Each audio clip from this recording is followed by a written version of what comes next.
السلام علیکم ورحمۃ اللہ وبرکاتہ۔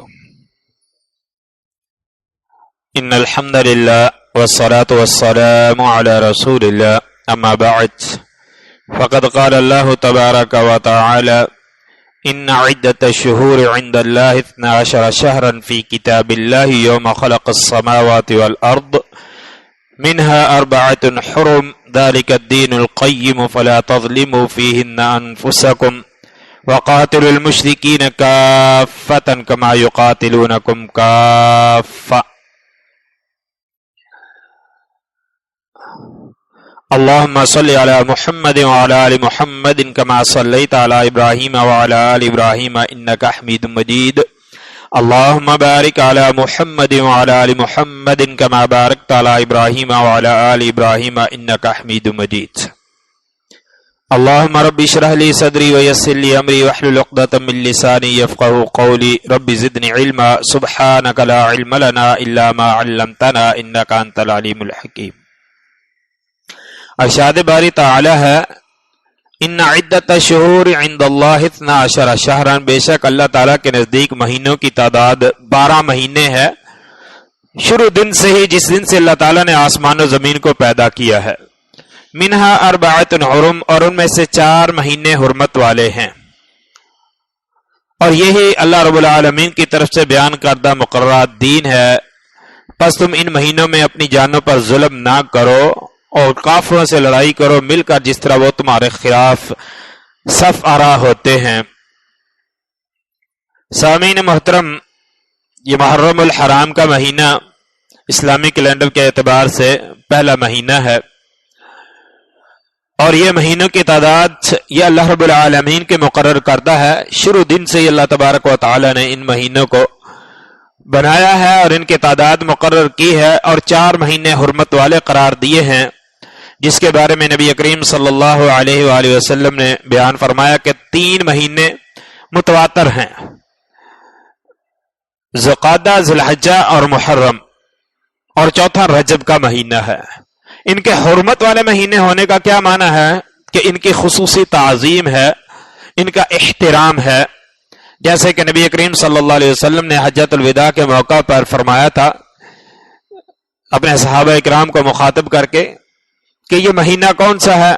صحابہ خاموش رہے کہ شاید آپ اس کا کوئی اور نام بتائیں گے۔ آپ نے فرمایا کیا یہ حرمت والا مہینہ نہیں ہے، یہ ذی الحجہ نہیں ہے؟ فرمایا جی اللہ کا رسول۔ فرمایا شہر کون سا ہے؟ صحابہ خاموش رہے۔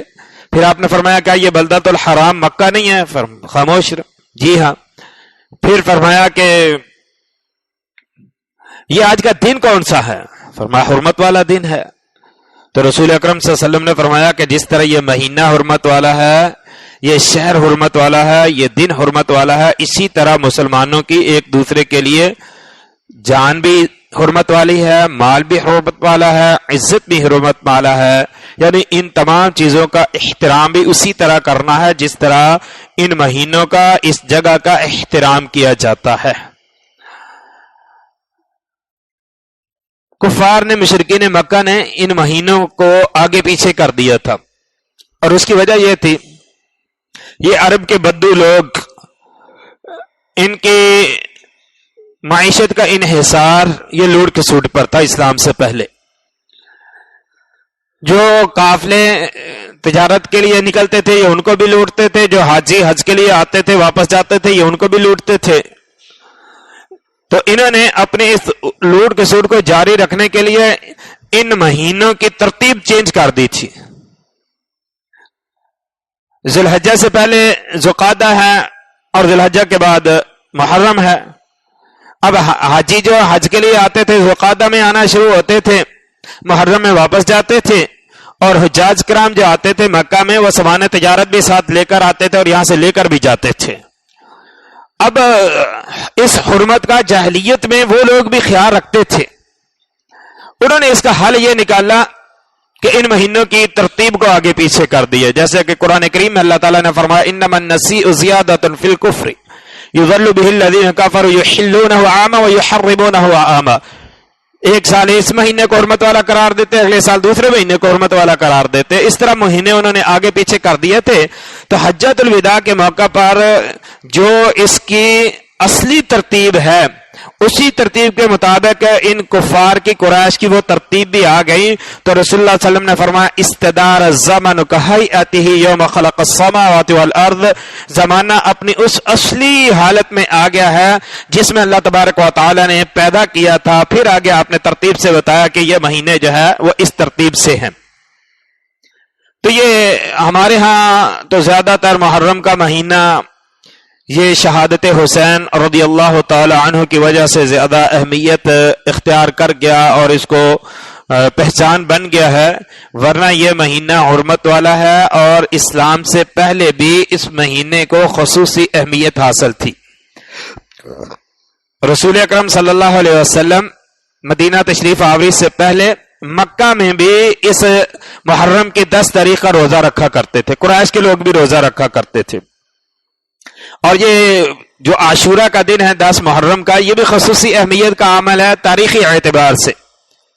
جب مدینہ میں آئے ہیں تو مدینہ میں آپ صلی اللہ علیہ وسلم نے دیکھا کہ یہودی بھی اس دن کا روزہ رکھتے ہیں. پوچھا کیوں؟ فرمایا کہ یہ وہ دن ہے جس دن اللہ تعالیٰ نے بنی اسرائیل کو فرعون اور آل فرعون سے نجات دی تھی، اس لیے جو ہے ہم اس دن کا روزہ رکھتے ہیں. تو آپ نے فرمایا موسیٰ میرا نبی بھائی تھا، میں زیادہ حق رکھتا ہوں کہ میں ان کی خوشی مناؤں اس نجات کی، تو میں بھی روزہ رکھوں گا. آپ نے روزہ رکھا، اپنے صحابہ کو بھی روزہ رکھنے کا حکم دیا.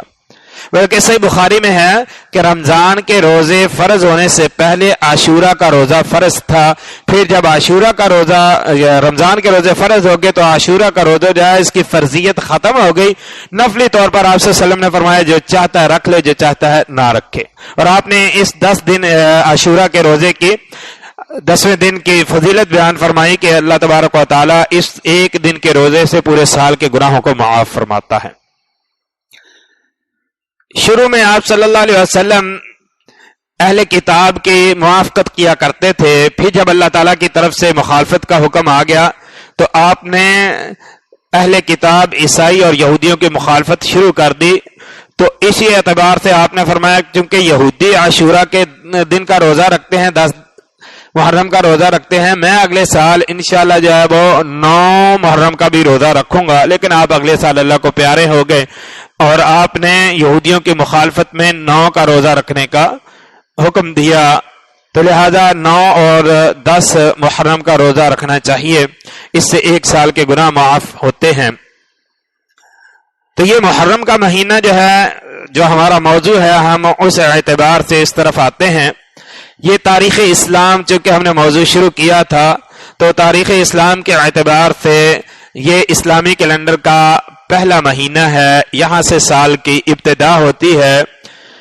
رسول اکرم صلی اللہ علیہ وآلہ وسلم کے زمانے میں بھی، بعد میں ابوبکر کے زمانے میں بھی جو عیسوی کیلنڈر تھا وہی چلتا تھا.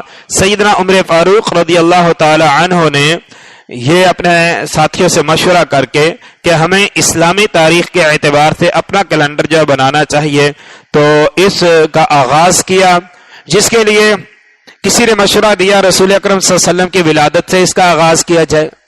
کسی نے کہا نہیں، فتح مکہ سے اس کا آغاز کیا جائے. کسی نے یہ مشورہ دیا کہ نہیں، چونکہ ہجرت یہ فرق ہے اسلام اور کفر کے درمیان، یہاں سے اسلام کی سمجھو بیس رکھی گئی ہے، مدینہ میں آ کر بنیاد رکھی گئی اسلامی ریاست کی، اس لیے اس کو بنیاد بنایا جائے. اور ہجرت یہ ربیع الاول کے مہینے میں ہوئی تھی، تو بجائے اس کے کہ ربیع الاول کے مہینے سے اس کو سٹارٹ کیا جائے، محرم جو پہلا مہینہ ہے اس سے اسلامی تاریخ کا آغاز کیا جائے. تو یوں سیدنا عمر فاروق رضی اللہ تعالی عنہ کے دور سے اس اسلامی تاریخ کا آغاز کیا گیا. اور بعد میں اسی ماہ محرم کے اندر جو ہے وہ سیدنا حسین رضی اللہ تعالی عنہ کی شہادت کا المناک واقعہ پیش آیا، جس کی وجہ سے مسلمانوں کے اندر یہ مہینہ سوگ کا مہینہ سمجھا جاتا ہے. اس کا ہم انشاءاللہ تذکرہ کریں گے. تو ہم نے تاریخ اسلام بیان کرنا شروع کی تھی، جس میں سیدنا معاویہ بن ابی سفیان رضی اللہ تعالی عنہ اس کے دور کا تفصیل کے ساتھ ہم نے ذکر کیا تھا. سیدنا علی رضی اللہ تعالیٰ عنہ کی شہادت کے بعد ان کے بیٹے حسن خلیفہ مقرر ہوئے. حسن 6 مہینہ خلیفہ رہے ہیں، لیکن انہوں نے جب دیکھا کہ حالات میرے حق میں نہیں ہے تو وہ خود بخود جو ہے خلافت سے دستبردار ہو کر امیر معاویہ کو خلافت سونپ دی. یوں امیر معاویہ رضی اللہ تعالیٰ عنہ سن 41 ہجری سے لے کر 60 ہجری تک تقریباً 19 سال 6 ماہ اور کچھ مہینے کچھ دن جو ہے وہ خلیفہ رہے ہیں، اور اس دور میں امیر معاویہ رضی اللہ تعالیٰ عنہ نے وہ تمام فتنے جو اٹھ رہے تھے ان تمام کا قلع قمع کیا۔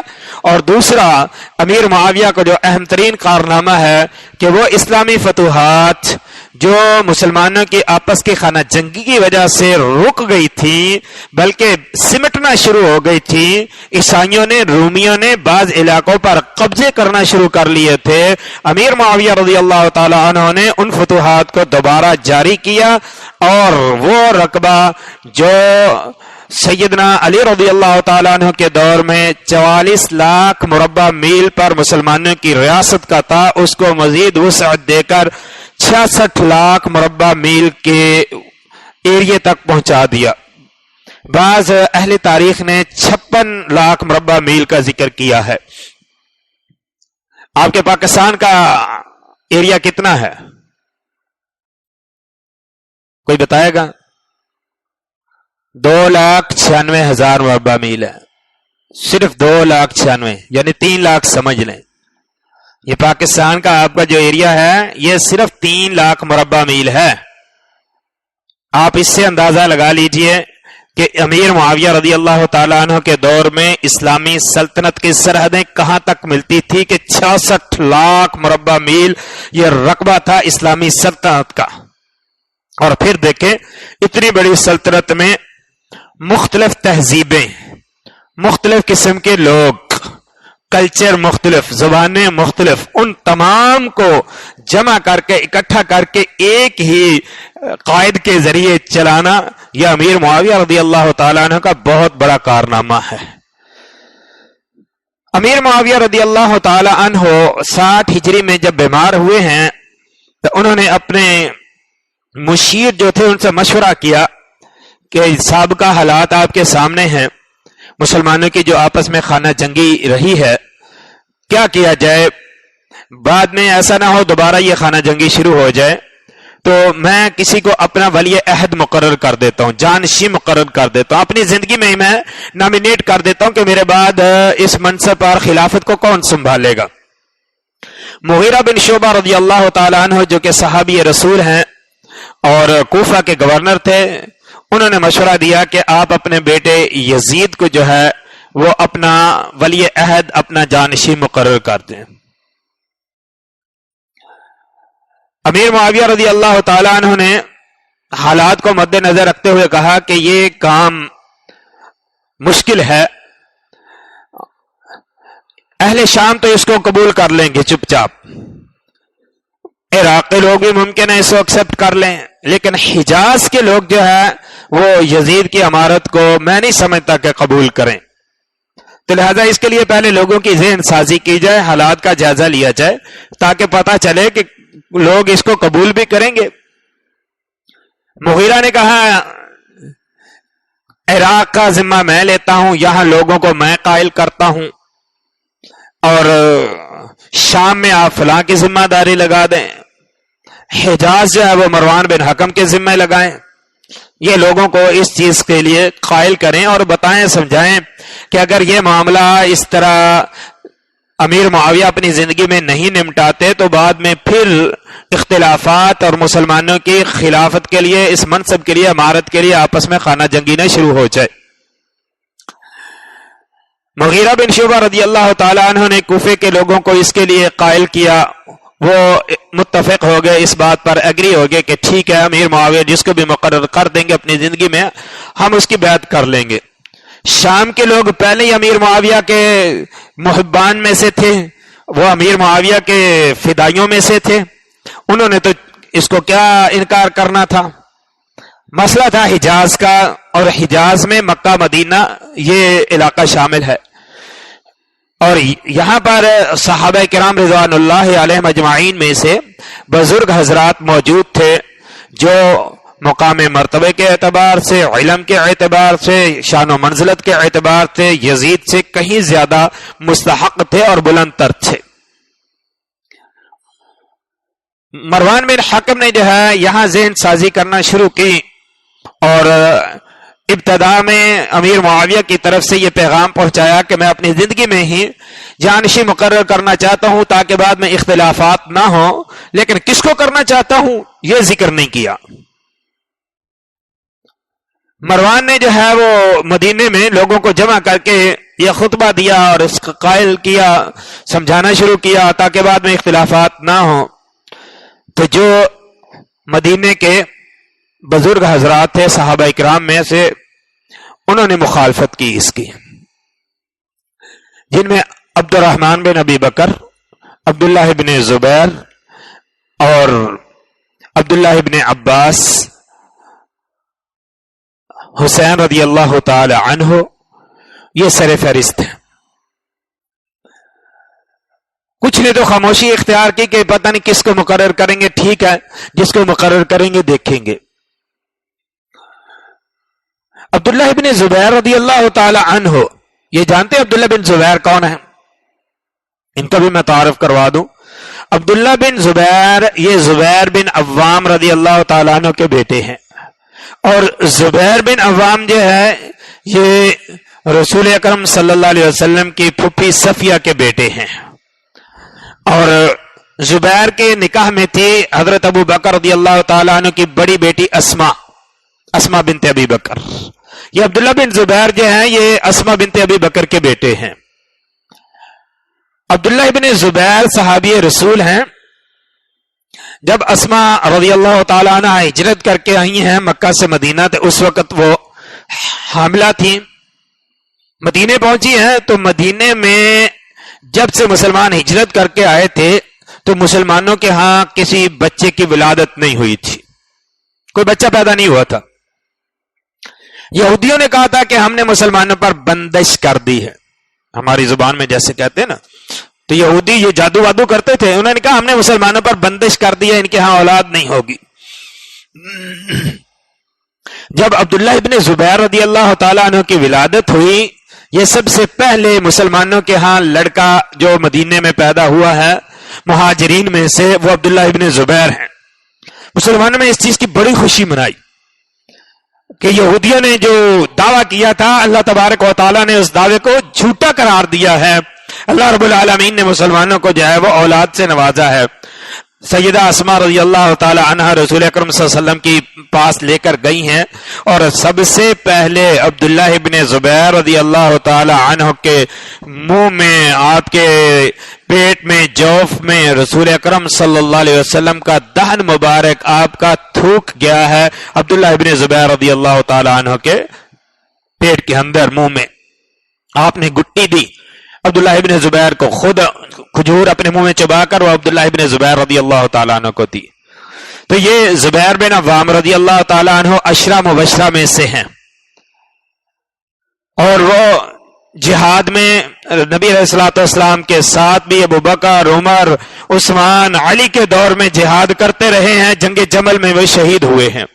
اور یہ عبداللہ ابن زبیر جو ہے یہ اپنے باپ کے ساتھ جہاد کے میدانوں میں لڑکپن سے ہی نکل گئے تھے اور بڑے جری تھے،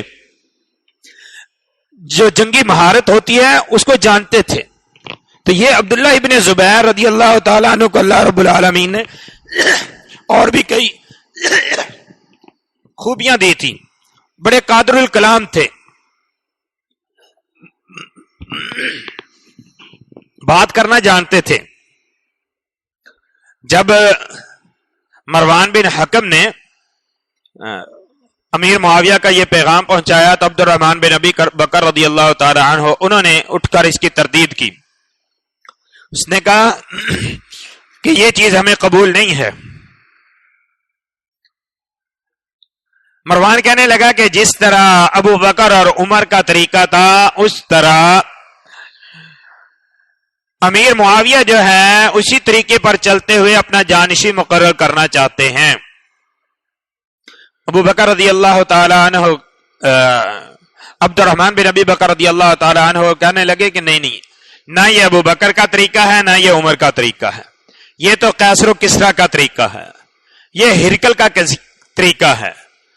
انہوں نے ایسا کیا ہے کہ باپ کے بعد بیٹا جو ہے وہ بادشاہ ہوتا تھا. ابو بکر نے تو اپنے بیٹے کو خلیفہ نہیں بنایا, عمر نے تو اپنے بیٹے کو خلیفہ نہیں بنایا.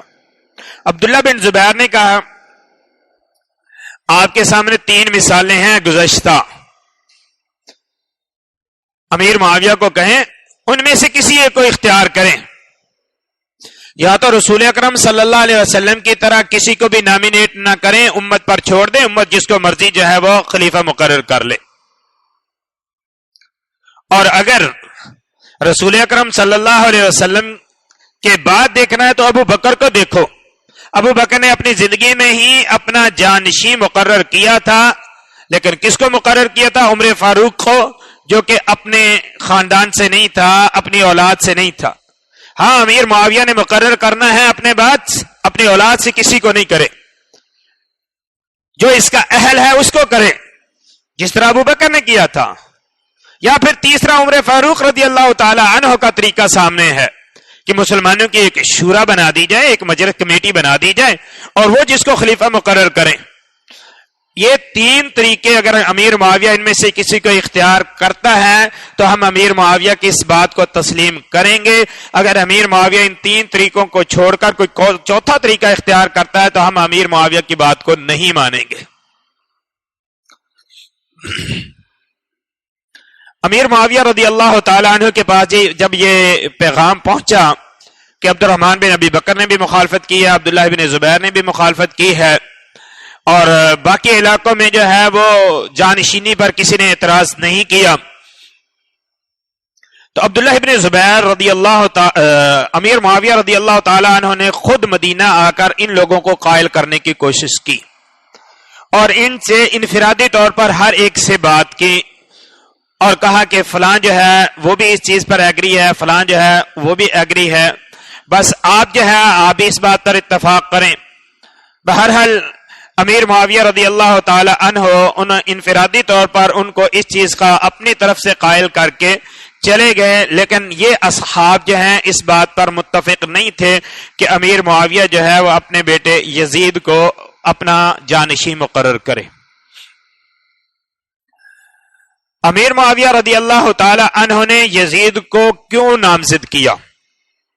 یہ سوال عام طور پر ذہن میں آتا ہے. جو آپ نے پیچھے جن بھائیوں نے امیر معاویہ کی خلافت کا دور تفصیل کے ساتھ سنا ہے, امیر معاویہ کے اور علی رضی اللہ تعالیٰ عنہ کے اختلافات اور لڑائیاں, وہ حالات کو بخوبی سمجھ گئے ہوں گے کہ اس وقت کے حالات کیا تھے. پورا شام جو ہے وہ امیر معاویہ کا حمایتی تھا, عراق امیر معاویہ کا حمایتی تھا. امیر معاویہ کو یہ اندیشہ تھا, یہ خدشہ تھا کہ اگر کسی اور کو نامینیٹ کیا گیا تو ممکن ہے اہل شام اور اہل عراق اس کی خلافت کو قبول نہ کریں اور پھر مسلمانوں کے اندر خانہ جنگی شروع ہو جائے. یہ وسیع علاقہ شام کا, عراق کا, یہ سب اس بات پر متفق ہیں کہ ٹھیک ہے, جو وہ سمجھے کہ امیر معاویہ کے گرویدہ تھے, اور 20 سال تک جس بندے نے جو ہے وہ حکومت کی ہو اور اس کی حکومت میں امن و امان بھی ہو, فتنوں کا بھی سد باب کر دیا گیا ہو, رعایا کی بھی خیال رکھا گیا ہو, رعایا پروری بھی کی گئی ہو, اور ان کو سہولتیں بھی دی گئی ہو, ان کے حقوق بھی ادا کیے گئے ہوں, اور حدود اللہ کو بھی نافذ کیا گیا ہو, ایسا شخص جو اتنا لمبا عرصہ حکومت کر کے جائے اس کے حمایتی تو ہوتے ہی ہیں. تو امیر معاویہ رضی اللہ تعالی عنہ جو ہے ان کا یہ نظریہ تھا, جس وجہ سے انہوں نے اپنے بیٹے یزید کو جو ہے وہ نامزد کیا کہ اگر میں اپنے بیٹے کو نامزد نہیں کرتا, کسی اور نے بعد میں آ کر اس کو چھوڑ دیتا ہوں, معاملے کو اسی طرح کے بعد میں خود مقرر کر لیں گے تو یہ پھر آپس میں اختلاف لڑائی شروع ہو جائے گی. یہ امیر معاویہ کا اپنا اجتہاد تھا, ممکن ہے ان سے یہ غلطی ہوئی ہو, اللہ تعالیٰ ان کو معاف فرمائے, یہ ان کا اور رب کا معاملہ ہے, ہم تو ان کو معصوم نہیں قرار دیتے. لیکن یہاں پر ایک بات سمجھانے کے لیے ضرور کہوں گا, وہ لوگ جو اماموں کو معصوم قرار دیتے ہیں, جن کے نزدیک 5 تن پاک ہیں اور 12 امام معصوم امام ہیں, ان میں سے حضرت حسن رضی اللہ تعالی عنہ بھی امام معصوم ہیں. ان کے نزدیک ہم کہتے ہیں نبی معصوم ہے, رسول معصوم ہے, کیوں؟ اس پہ وحی آتی ہے، اگر اس سے کوئی اونچ نیچ ہوتی بھی ہے تو اللہ تبارک و تعالی وحی کے ذریعے اس کی اصلاح کر دیتا ہے۔ نبی کے علاوہ صحابہ سے بھی اجتہادی غلطیاں ہوئی ہیں۔ علی رضی اللہ تعالی عنہ، امیر معاویہ، ان کا آپس کا اختلاف یہ بھی اجتہادی طور پر تھا۔ علی کہتے تھے میری خلافت کو تسلیم کرو تب میں قصاص عثمان کا مقدمہ سنوں گا، امیر معاویہ کہتے تھے نہیں، پہلے قصاص عثمان میں بعد میں تمہاری بیعت کریں گے۔ یہ اختلاف تھا ان کا۔ تو حضرت حسن رضی اللہ تعالیٰ عنہ کو جس کو تم معصوم مانتے ہو، انہوں نے امیر معاویہ کو خلیفہ کیوں جو ہے وہ چنا؟ اپنی خلافت کو چھوڑ کر امیر معاویہ کی خلافت کو کیوں تسلیم کیا؟ ان کی خلافت کے حق میں کون دستبردار ہوئے؟ ان سے تو غلطی نہیں ہو سکتی۔ آپ کے نظریات کے مطابق جو لوگ امام کو معصوم مانتے ہیں کہ امام غلطی سے پاک ہوتا ہے، معصوم ہوتا ہے، تاریخ کی کوئی بھی کتاب اٹھا کر دیکھ رہے ہیں، وہ کسی کی بھی ہو، اہل سنت کی ہو یا دوسروں کی ہو، اس چیز پہ شاہد ہے کہ حسن رضی اللہ تعالی عنہ نے امیر معاویہ کو اپنا خلیفہ مانا، ان کے ہاتھ پر بیعت کی اور ان کو تسلیم کیا اور ان سے وظیفے لیے اور ان کے ساتھ مل کر جہاد کیا، جنگیں کی، ان کے پیچھے نمازیں پڑھی، ان کے ساتھ مل کر حج کیا، ان کی امارت میں قیادت میں حج ادا کیا۔ یہ باتیں جو ہے وہ مسلمہ ہیں۔ اگر حضرت حسن رضی اللہ تعالی عنہ وہ معصوم ہے تو پھر امیر معاویہ کی خلافت برحق ہے، اس کو بھی آپ غلط قرار نہیں دے سکتے۔ ہم تو کہتے ہیں امیر معاویہ سے یہ غلطی ہوئی ہوگی کہ انہوں نے اپنے حالات کے مطابق اجتہاد کر کے، اور جو مجتہد ہوتا ہے اس کی غلطی معاف ہے۔ نبی علیہ الصلوۃ والسلام کا فرمان ہے کہ جب مجتہد اجتہاد کرتا ہے، اگر وہ صحیح رائے کو، صحیح مسئلے کو پا لیتا ہے تو اس کے لیے ڈبل اجر ہے، دوہرا اجر ہے، اور اگر اس سے خطا ہوتی ہے، غلطی ہوتی ہے، تو تب بھی اس کے لیے ایک اجر ہے، اس کی غلطی معاف ہے، اور جو اس نے اجتہاد کیا اس اجتہاد کا اس کو اجر ہے، ثواب ہے۔ تو امیر معاویہ نے اپنے حالات کے مطابق یہ فیصلہ کیا کہ یزید کو جو ہے وہ اپنا جانشین مقرر کیا، اور اپنی زندگی میں ہی لوگوں سے اس کی جانشینی کی بیعت لی۔ تو 22 رجب 60 ہجری میں امیر معاویہ رضی اللہ تعالی عنہ کی وفات ہوتی ہے، اور ان کے بعد جو ہے یہ اس منصب پر، حکومت پر یزید ان کا بیٹا جو ہے وہ مقرر ہوتا ہے۔ اب یزید کے بارے میں ہمارے ہاں بہت زیادہ افراط و تفریط پایا جاتا ہے۔ پہلی بات تو یہ یاد رکھیے، مقام مرتبے کے اعتبار سے یزید کا اور حسین رضی اللہ تعالی عنہ کا کوئی مقابلہ نہیں ہے، کوئی تقابل نہیں ہے۔ حسین صحابی رسول ہے، رسول اکرم صلی اللہ علیہ وآلہ وسلم کے نواسے ہیں۔ اللہ کے نبی صلی اللہ علیہ وسلم نے ان کو جنت کے سردار، نوجوانوں کے سردار قرار دیا ہے۔ آپ علیہ الصلوۃ والسلام نے فرمایا، اللہ تبارک و تعالیٰ سے دعا کرتے، اللہ میں ان سے محبت کرتا ہوں اور تو ان سے محبت کر جو ان سے محبت کرتے ہیں۔ حسین رضی اللہ تعالی عنہ کی محبت یہ ایمان کا حصہ جز ہے، لہذا اہل ایمان میں سے کوئی شخص بھی یزید کو حضرت حسین رضی اللہ تعالی عنہ کے مقابلے میں کھڑا نہیں کرتا، مقام و مرتبے کے اعتبار سے کھڑا نہیں کرتا۔ حسین رضی اللہ تعالی عنہ کے اپنے فضائل ہیں، اپنا مقام و مرتبہ ہے۔ لیکن دوسری طرف جو ہمارے لوگوں نے ایک یزید نام کو گالی بنا لیا ہے، یہ بھی شرعی طور پر درست نہیں ہے۔ اگر آپ احادیث کی کتابوں میں دیکھیں نا، یزید نام کے بہت سارے راوی ملتے ہیں، تابعین، تبع تابعین میں یہ نام عام تھا، یزید بن ہارون السلمی، یزید بن ابی عبید۔ لیکن آج کوئی یزید نام رکھتا ہے؟ نہیں رکھتا۔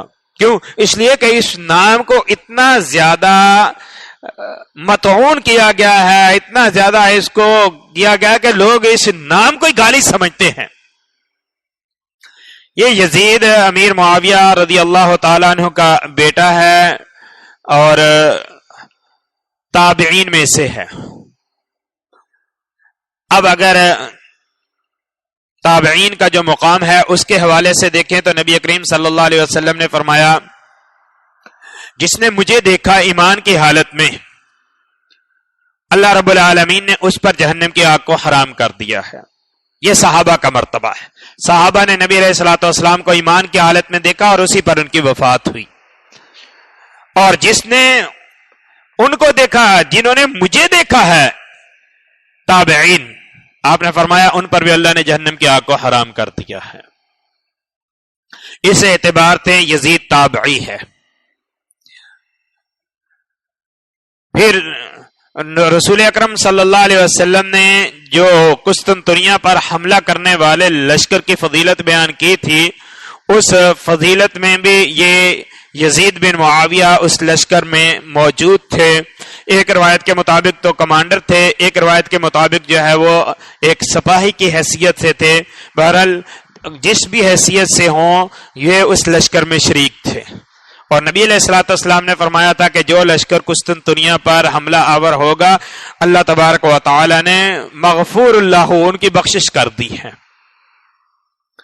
اب یزید جو ہے اس کے بارے میں ہمارے اپنے جماعت کے لوگوں کے اندر بھی بہت زیادہ، بلکہ پچھلے سال تو جو ہے وہ سر عام اس چیز کو اتنا زیادہ جو ہے وہ مخالفت اور عجیب رنگ اپنایا کہ حسینیت یزیدیت دو گروہ بننا شروع ہو گئے.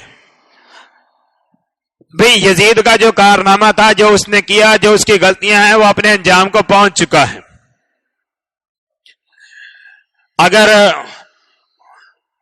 اس کے نامہ اعمال میں یہ حسین رضی اللہ تعالیٰ عنہ کی شہادت کا واقعہ ہے اور اس کا وہ ذمہ دار ہے، تو وہ اپنے انجام کو پہنچ چکا ہے. آپ اس کے لیے یہ رحمہ اللہ، بعض لوگ اس پر بڑی بحث کرتے ہیں، یہ ایک دعائیہ کلمہ ہے. اگر آپ اس کو دعا نہیں بھی دیں گے تو اس کا معاملہ اللہ کے ساتھ ہے.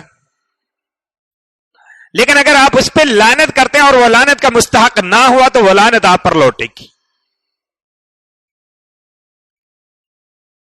اس میں اعتدال کا راستہ یہ ہے کہ ان لوگوں کا تذکرہ جو ہے، جو ان کی غلطیاں ہیں اس کو اگنور کرو، ان کا معاملہ اللہ کے ساتھ ہے. لیکن یہ بعد میں اہل روافض جو ہیں انہوں نے اس معاملے کو اتنا زیادہ اچھالا ہے. اب سمجھے جب بھی اہل بیت کی بار نام آتا ہے تو سمجھتے ہیں کہ یہ کوئی اس کا تذکرہ بھی کر رہا ہوتا ہے، سمجھا جاتا ہے کہ یہ شاید شیعہ ہے. یعنی اہل بیت اور اہل سنت صحابہ کرام کا کوئی تذکرہ کر رہا ہو تو وہ سمجھتے ہیں یہ صرف اہل سنت ہی ہے. یہ دو گروہ بنا دیے ہیں. حالانکہ اہل بیت جو ہیں صحابہ کرام کے ساتھ ہیں. اہل بیت کا منہج بھی وہی ہے، عقیدہ بھی وہی ہے، طریقہ بھی وہی ہے، عبادات بھی وہی ہیں جو صحابہ کرام کی تھی، جو اہل سنت کی تھی، جو سلف صالحین کی تھی. لہذا یہ گروہ بندی جو ہے یہ مسلمانوں کے ہاں نہیں ہے. یہ بعد کے جو اسلام دشمن لوگ ہیں انہوں نے یہ گروہ بندی کی ہے، یہ اختلاف کیا ہے اور اہل بیت کو علیحدہ کر دیا ہے اور اہل سنت کو علیحدہ کر دیا ہے. تو یزید کا تعارف میں کروا رہا تھا کہ یزید کے بارے میں جو لوگوں نے یہ رویہ اختیار کر لیا ہے یہ درست نہیں ہے. اس کی جو غلطیاں ہیں اس کا معاملہ اللہ کے سپرد ہے. ٹھیک ہے، آپ ان کے لیے رحمت اللہ کا لفظ نہیں کہنا چاہتے تو نہ کہیں، لیکن اگر آپ اس پر لعنت کرتے ہیں اور وہ لعنت کا مستحق نہیں ہے تو پھر یاد رکھیے کہ وہ لعنت لوٹ کر آپ پر آتی ہے. اب یہ بھی بات یاد رکھیے کہ یہ یزید کے بارے میں جو باتیں پھیلائی جاتی ہیں نا کہ وہ فاجر تھا، فاسق تھا، وہ شرابی تھا، یہ سب شیعہ لوگوں کی روایتیں گڑی ہوئی ہیں. صحیح تاریخی روایات میں ایسی کوئی بات نہیں ملتی. یہ بھی نہیں ہے کہ وہ امام المتقین تھا. متقی یا اس چیز کا بھی ہم نہیں اس کو اعلیٰ درجے پر نہیں پہنچاتے. یہ تاریخ میں ملتا ہے کہ وہ لا ابالی پن کا شکار تھا، لاپرواہ تھا.